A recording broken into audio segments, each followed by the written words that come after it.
Hare Krishna, dear devotees. Welcome to today's Japa Inspiration. Last week we were looking at the fifth offenses to the holy name, which is to consider the glories of the holy name to be imagination or exaggeration.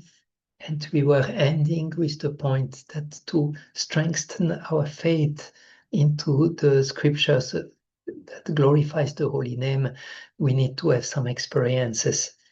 And I was reflecting more and more during the week about the importance of having experience and how to generate those experience of the holy name as we are actually chanting. And we will go a little bit deeper into that today. His Holiness Bhaktivedanta Maharaj was explaining once when he was speaking about Japa and experiencing Japa, he was saying that in order to experience anything in the world, we need to have a certain focus of attention on that particular thing. And he was saying, even if you are eating the best meal, a wonderful meal, if you are just disturbed by something in your mind, or you have some struggle and your mind is wandering all around, you will not be able actually to experience this feast or relish that particular feast. So the mind is a very powerful tool, but very often it works against our chanting and is just diverting us from the holy name and more or less spoil our possibility to experience the holy name. And Bhaktisiddhanta Sarasvati had a very powerful way to deal with the mind. He was saying morning and evening, you should beat up the mind with a shoe and with a broomstick, which is like a very, very strong way of expressing and doesn't seem to be so easy to do it. It's for sure not to apply physically on our mind. But there is one wonderful devotee, Adipurusha Prabhu. He was saying that those beating the mind is actually every time that you bring back the mind, that you consciously bring the mind back. It's like you give one beat on the mind, and you have to do that consistently. I was even also thinking also to not allow the mind to go away, to run away when we chant.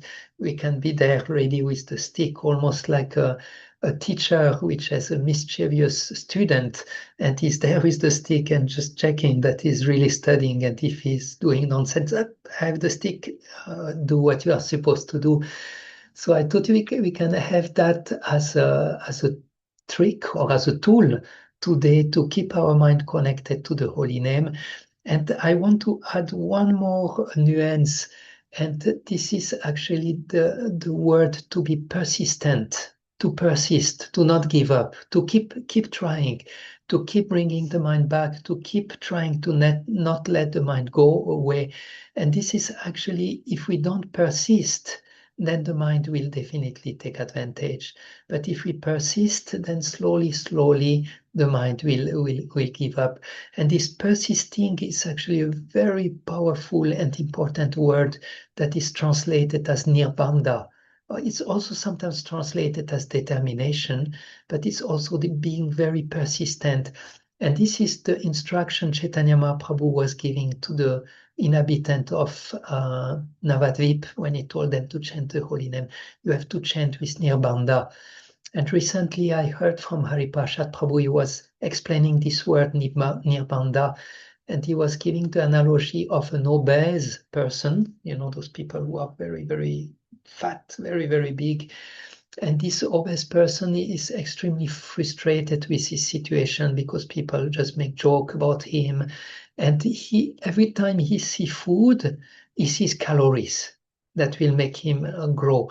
And he gets in such a desperate situation that he feels either I lose weight or die. So he said, this is nirbandha. One is really extremely determined and extremely, it's almost a question of life and death. I really want to do. I'm persistent now and I will do it. So that's what we will try to do. We will try to first keep very clear that we want to experience the holy name. This is our wish for today. And we will take the advice of Bhaktisiddhanta Saraswati to hit the mind softly by bringing it back and by menacing to hit again if it goes away. And we will do that with Nirbanda, with perseverance. We will persist in doing that because our goal is clear. We want to experience the holy name.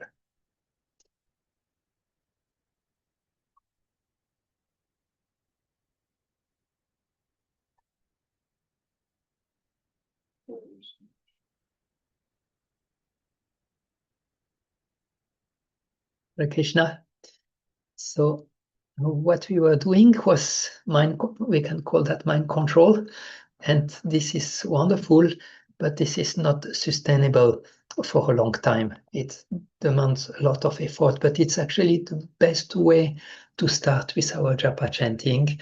But after we have to go from the from the yogi to the bhakti yogi. We have to enter a realm of devotion, and then it can become sustainable. But the most important today, we should remember that we wish to experience the holy name. And there is a beautiful verse that we have heard many, many times that explain how that will happen, that the experience come. And this is the verse Ata Shri Krishna Namadi Namavet Grayam Indriya Sevan Mukhe Jivado Spurat something for the end. So the verse says that when we turn toward Krishna with a mood of service, then at this time the Lord reveals himself. The Lord is in the transcendental realm. We are with a conditioned mind, and it's just not going to reach. But when we are in a mood of service, of devotional service, then the Lord is coming to our level and is manifesting himself. So we did that actually very, very often. But I think we are all aware that this bhakti or this feeling of bhakti, it's a matter of mercy. Of course, we need to do our effort, and that's very nice how we started the japa today. But ultimately, we are depending on the mercy of the Lord. And where is the mercy of the Lord? It is in the hands of his devotee. The Lord give all his mercy to his devotees, and he say, you distribute, you take care to, you choose to who you want to distribute. So we hear also sometimes that bhakti comes from bhaktas, the devotee. They are the one who can give us bhakti. So we make a little adjust on our journey today to experience the holy name. We keep to be persistent and keep clear. We want to experience the holy name, and we give all what we have from our side. But at the same time, we will pray.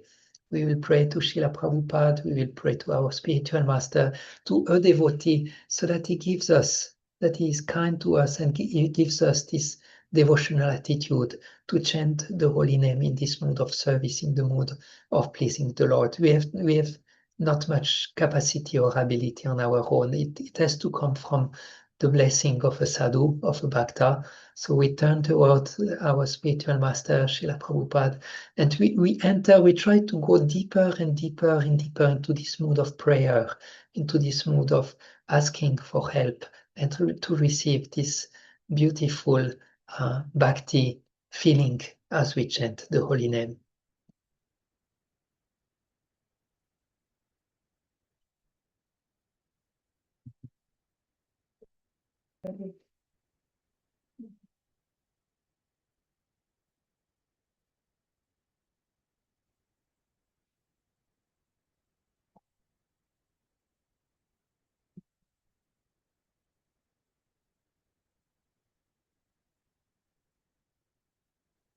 Hare Krishna.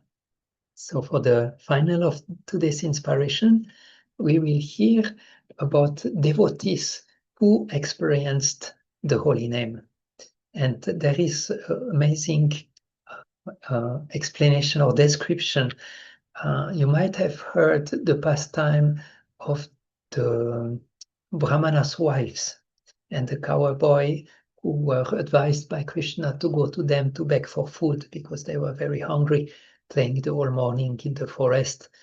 So when the boys came to the wives, first they were sent, shooed away by the brahmanas who were not caring about the boys. And then Krishna said, go now to the wife of the brahmana. And they came and they say, oh, my dear wife of brahmana, we are very hungry. And Krishna and Balaram are just waiting here close by. And please give us some food.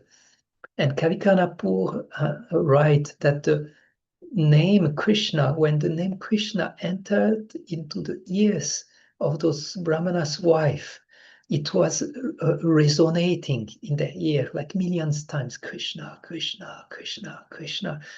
And they became startled and astounded. They forgot everything else. And they exclaimed, what kind of enchanting mantra is this?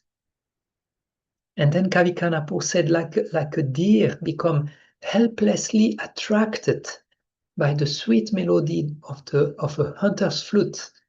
Similarly, the Yagyapatnis, they swooned in ecstasy upon hearing Krishna's name. And then what happened later is that the pure heart of those wives, they had to stop cooking, and they looked at the cowboys while fixing their minds in meditation.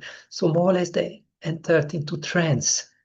And then it's mentioned that the heart of those ladies immediately melted in ecstatic love. They felt that the great treasure of Krishna's form had suddenly manifested before them. And the thought to directly meet Krishna stole the chariot of their mind.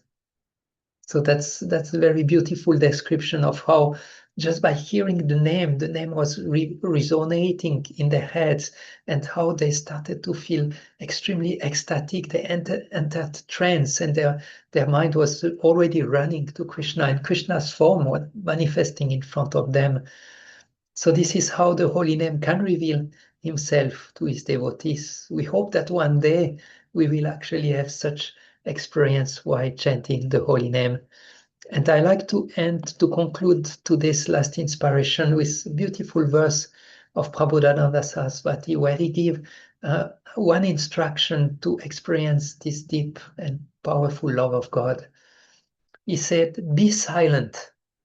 And that, by the way, also Monam, that's one of the 6 items mentioned in the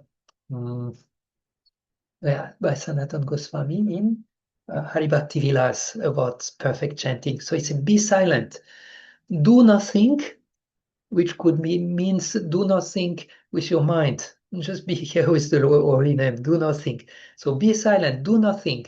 Remain under a tree in Vrindavan forest, shedding tears, your cheeks resting in your hands, and the hair of your body erect with ecstatic love, gazing in trance on the beautiful transcendental pastimes of Sri Radhika, which could mean for us gazing in trance or being fully in trance in focusing ourselves to the holy name.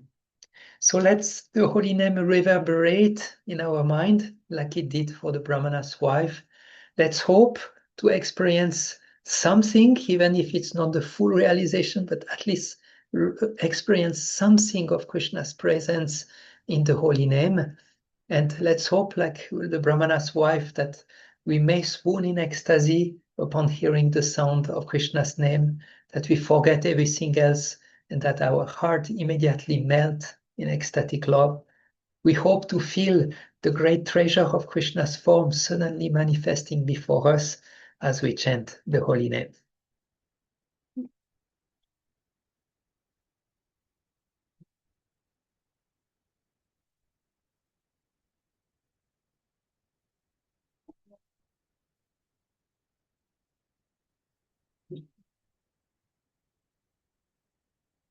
Hare Krishna, and thank you for joining today's session.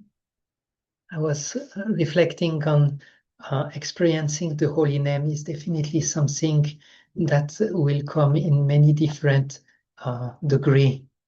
Of course, when we hear of the Brahmana's wife, they are in the highest degree of revelation of the name, and it might be natural that in our level we cannot experience it so often and so easily, but we can certainly feel the experience of the holy name, maybe by having sometimes the ability to stay with the name and feel some loving feeling or some feeling of being aloof from the material world and things like this. We can already experience something small in our level.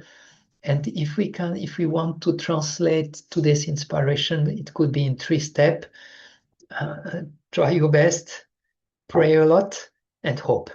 And keep hope that the holy name will manifest.